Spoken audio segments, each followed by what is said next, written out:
মোহাম্মদ সামিদ। السلام عليكم ورحمة الله وبركاته. حامدا ومصليا أما بعد، فأعوذ بالله من الشيطان الرجيم. بسم الله الرحمن الرحيم. فلولا نفر من كل فرقة منهم طائفة ليتفقهوا في الدين.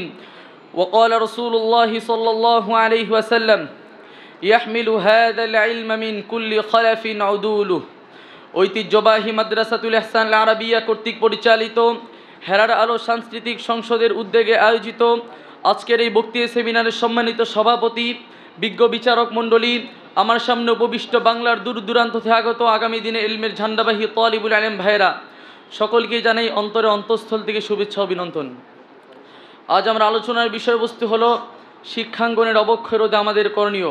উক্ত বিষয়ে কিঞ্চিত আলোকপাত করার প্রয়াস চালাবো ইনশাআল্লাহ। প্রিয় উপস্থিতি, শিক্ষা হলো এমন এক প্রদীপ যা ঘোর অন্ধকারে পথহারা জাতিকে পথ দেখায়, যা লক্ষ্যহীন জাতিকে স্বীয় লক্ষ্যে পরিচালিত করে। আমরা জানি শিক্ষাই জাতির মেরুদণ্ড, আর মেরুদণ্ডহীন জাতি কোনো দিন সঠিক পথে অবিচল থাকতে পারে না।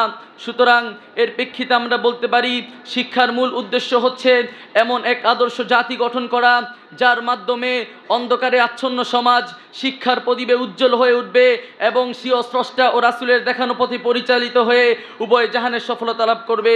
কিন্তু মোহতারাম হাজিরিন, আমরা যদি বর্তমান সমাজের দিকে লক্ষ্য করি তাহলে দেখতে পাই সর্বদিক থেকেই শিক্ষাঙ্গনের অবক্ষয়। এমন কিছু শিক্ষাঙ্গন রয়েছে যেখানে শেখানো হয় সভ্যতার নামে অসভ্যতা, সংস্কৃতির নামে অপসংস্কৃতি, নাস্তিকতা বা ধর্মহীনতা। এই শিক্ষার মাধ্যমে দেশের ধর্মানুরাগী বিশাল জনগোষ্ঠীর মাঝে বস্তুবাদী জীবনধারা চালু করা হচ্ছে। সমস্ত লেখাপড়া যেন হয়ে যাচ্ছে পরীক্ষা সার্টিফিকেট কেন্দ্রিক। বিভিন্ন শিক্ষা প্রতিষ্ঠান থেকে সংগঠিত হচ্ছে ছাত্রদের বিভিন্ন দল এবং যুক্ত হচ্ছে দেশের গান্দা রাজনীতি, মারামারি ও দাঙ্গা হাঙ্গামায়। ভেবে দেখুন, যাদের গ্রহণ করা কথা সুশিক্ষা, তারা যদি গ্রহণ করে সমস্ত কুশিক্ষা, তাহলে এই অন্ধকার আচ্ছন্ন সমাজ কীভাবে আলোকিত হবে? আরও আফসোসের দিক হলো এ সমস্ত বিষয়ের অনেক পথ আজ আমাদের কওমি অঙ্গনে বিদ্যমান। মোহতারাম হাজিরিন, আমাদের অবনতির মূল কারণ কোথায়? গভীরভাবে চিন্তা করে যদি লক্ষ্য করি তাহলে দেখতে পাই এই অবনতির মূল কারণ হচ্ছে ধর্মহীন শিক্ষার সিলেবাস তৈরি করা, নীতি নৈতিকতা ভুলে গিয়ে বলগাহীন বিলাসিতায় মত্ত থাকা, কুরআন ও সুন্নাহ থেকে দূরে সরে আসা। হে ইবনে তাইমিয়ার উত্তরসূরিরা, হে মুজাদ্দিদ আল ফেসানির উত্তরসূরিরা, আর কতকাল বইতে হবে অবনতির বোঝা? নবীজি সাল্লাল্লাহু আলাইহি ওয়াসাল্লামকে আমাদের জন্য ওই শিক্ষা রেখে যাননি যেই শিক্ষায় শিক্ষিত হয়ে সাহাবায়ে কেরাম পরিণত হয়েছিলেন সেই সোনালী যুগের মানব রূপে। নবীজি সাল্লাল্লাহু আলাইহি ওয়াসাল্লাম কি বলে যাননি? তারাকতু ফীকুম আমরাইন লান তাদিল্লু মা তামাসসাকতুম বিহিমা কিতাবাল্লাহ ওয়া সুন্নতি। দুটি জিনিস আমি তোমাদের মাঝে রেখে গেলাম, যতদিন পর্যন্ত তোমরা এই দুটিকে আঁকড়ে ধরবে ততদিন পর্যন্ত তোমরা ভ্রষ্ট হবে না। তা হলো আল্লাহর কুরআন এবং আমার সুন্নাহ। কিন্তু বর্তমান সমাজ যতগুলো শিক্ষার দ্বারা চালু আছে, একটি শিক্ষার দ্বারাও পূর্ণাঙ্গ নয়। আমরা তো চাই এমন শিক্ষা যেই শিক্ষার মাধ্যমে উভয় জাহানের সফলতা লাভ করা যাবে। সুতরাং হে জাতির ভবিষ্যৎ কর্ণধার, এ কেমন শিক্ষা যেই শিক্ষার মাধ্যমে আল্লাহ ও তার রাসূলকে চেনা যায় না? এ কেমন শিক্ষা যেই শিক্ষার জন্য কুরআন ও সুন্নাহকে পরিত্যাগ করতে হয়? এ কেমন শিক্ষা যেই শিক্ষার জন্য ইসলামী ইতিহাসকে এড়িয়ে চলতে হয়?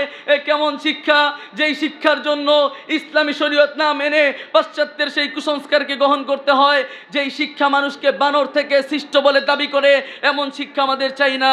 আমাদের তো চাই এমন শিক্ষা যেই শিক্ষার মাধ্যমে একটি সুষ্ঠু সমাজ গড়ে উঠবে, যেই শিক্ষার মাধ্যমে সমস্ত অনৈতিকতার পতন ঘটবে, যেই শিক্ষার মাধ্যমে জাতি আবারও ফিরে পাবে তাদের সেই হারানো ঐতিহ্য। তাই শিক্ষার এই অবক্ষয়কে রোধ করার জন্য, জাতির কাছে সঠিক শিক্ষা পৌঁছে দেওয়ার জন্য আমাদের সর্বপ্রথম করণীয় হচ্ছে শিক্ষা ব্যবস্থার সংস্কার করা। কারণ এইভাবেই যদি চলতে থাকে তাহলে ভবিষ্যৎ প্রজন্ম আর কোনো দিন শিক্ষার সেই সঠিক আলো খুঁজে পাবে না। দ্বিতীয়ত, শিক্ষার পদ্ধতির সংস্কার। যোগের চাহিদার প্রেক্ষিতে এতই আধুনিক না করা যা সমাজকে ধ্বংসের মুখে ঠেলে দেয়, এতই প্রাচীন পদ্ধতি নিয়ে পড়ে না থাকা যার কারণে আমাদের চলমান যুগ থেকে পিছিয়ে যেতে হয়। তৃতীয়ত, বহুমুখী শিক্ষার দ্বারা বাদ দিয়ে এক দ্বারা শিক্ষা ব্যবস্থা চালু করা, এমন শিক্ষা প্রতিষ্ঠান তৈরি করা যেখান থেকে যেমন বের হবে যুগের শ্রেষ্ঠ মুহাদ্দিস তেমন বের হবে যুগের শ্রেষ্ঠ মুহাদ্দিস। হে আল্লাহর একত্ববাদী বিশ্বাসী মুসলিম জনতা, আসুন প্রতিজ্ঞাবদ্ধ হই, সংকীর্ণতা জেরে ফেলে উদার চিন্তার অধিকারী হয়ে নিজেকে জাতির কল্যাণে নিয়োজিত করি, ইসলামের আলোকে সঠিক বিদ্যা অর্জন করি, বিশ্বময় জ্ঞানের আলো ছড়িয়ে দেই, জাতিকে উপহার দেই এক সুষ্ঠু সুন্দর পৃথিবী। আল্লাহ রব্বুল আলামিন আমাদের সকলকে কবুল করুন, আমিন। ওয়া আখিরু দাওয়ানা আলহামদুলিল্লাহি রব্বিল আলামিন। আসসালামু আলাইকুম ওয়া রাহমাতুল্লাহি ওয়া বারাকাতুহু।